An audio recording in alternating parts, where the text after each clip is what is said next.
quelle est la genèse, tout d'abord, de la loi Doubin? Eh bien, la loi Doubin est née dans un contexte de découverte et de pratique d'une forme d'organisation commerciale qui est la franchise. Et des débats ont, dès le départ, émaillé sa genèse.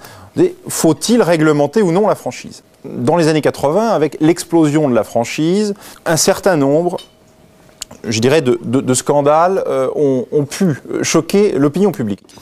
Donc, les médias, à l'époque, s'en sont émus. Il y a eu des retentissements assez forts sur l'opinion publique.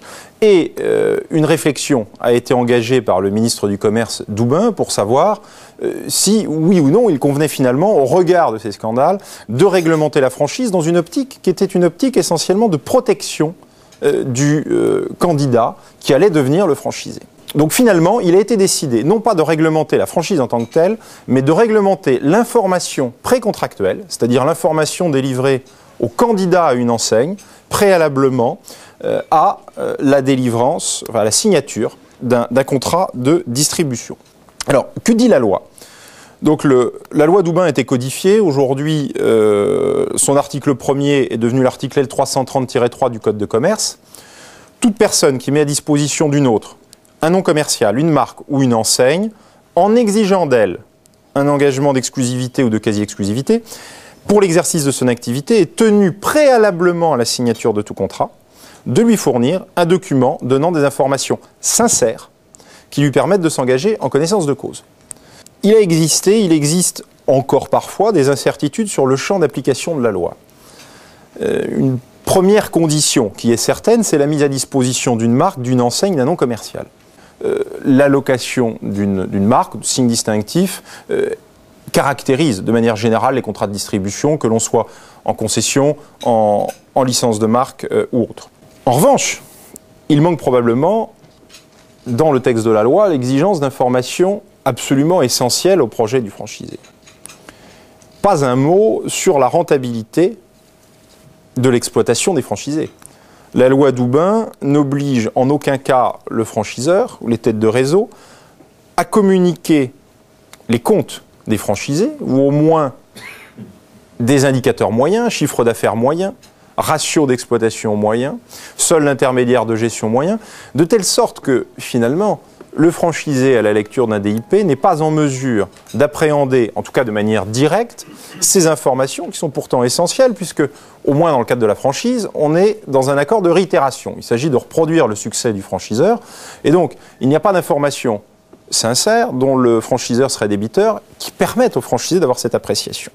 Un conseil qu'on peut donner aux franchiseurs, c'est d'indiquer dans le DIP au franchisé qu'il est utile de suivre cette démarche pour construire ensuite ses hypothèses de compte prévisionnel. Une autre information qui me semble être insuffisante, c'est que la loi Doubin prescrit la liste des entreprises membres du réseau qui ont quitté celui-ci l'année précédente. Il aurait été probablement préférable, et là c'est un regret que j'exprime, que la loi Doubin prescrive de délivrer cette information sur une durée plus longue, sur 3 ans. Par exemple, on a là une bonne idée des causes de rupture des contrats de distribution.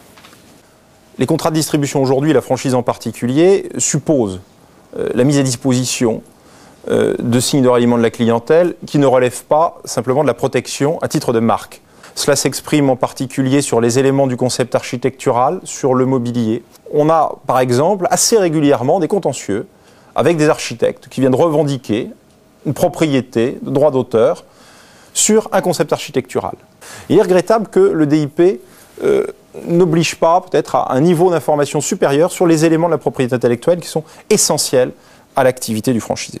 En pratique, ce que nous constatons, c'est qu'il existe une élévation du niveau de l'information précontractuelle délivrée et globalement une professionnalisation de la technique de la franchise. Et elles tendent de plus en plus à délivrer un niveau d'information complémentaire pour assurer une transparence de l'information délivrée aux franchisés et pour permettre aux franchisés de vraiment construire son projet entrepreneurial sur la base d'informations qui lui permettent de délivrer un consentement totalement éclairé. Donc la loi Doubin nous dit tout document d'information précontractuelle délivré aux franchisés 20 jours avant la signature du contrat, doit comprendre un état local de marché. Il y a eu plus d'une décennie de débats judiciaires, je vous le disais. Aujourd'hui, la Cour de cassation a tranché. Au début des années 2000, elle a dit « seul un état est nécessaire, le franchiseur n'a pas à fournir une étude ». Donc c'est la position aujourd'hui générale qui fournit plus de sécurité juridique aux franchiseurs, aux promoteurs de réseaux de distribution. Pour autant, la jurisprudence n'a pas tout précisé et il demeure de fortes zones d'incertitude. L'une d'elles me semble tout à fait patente et curieusement, on ne la retrouve pas encore très présente dans les prétoires, c'est la définition du marché de référence.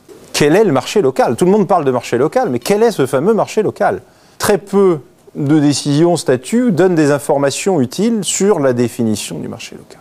La jurisprudence n'est pas encore venue sur ce sujet de réflexion, la doctrine y est peu venue, il me semble qu'il y a là un sujet extrêmement important pour l'avenir de l'application de la loi Doubin. En tout cas, cela pose des problèmes pratiques et quotidiens aux enseignes qui sont extrêmement importants.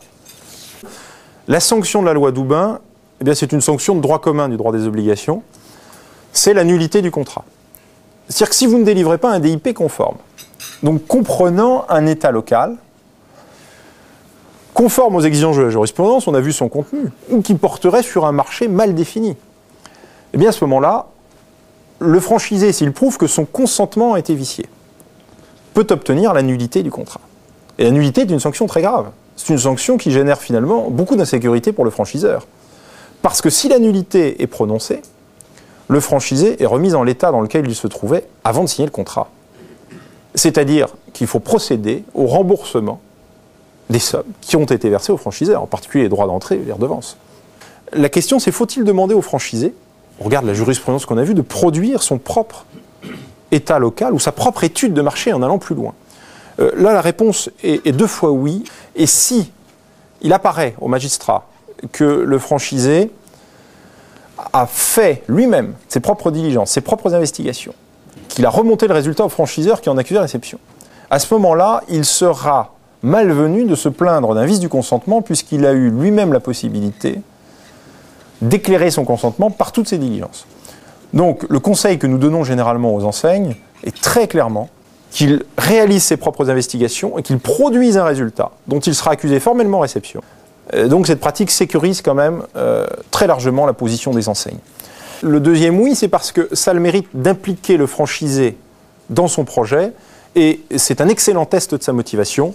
Le franchisé qui, effectivement, ne se soumet pas volontiers à cet exercice ou remonte un résultat particulièrement pauvre, est quelqu'un qui, déjà, a du mal à entrer dans la préparation de son projet, qui demeure avant tout un projet entrepreneurial, quand bien même il est accompagné et quand bien même il a pour but de réitérer le succès du franchiseur, le succès éprouvé par le franchiseur.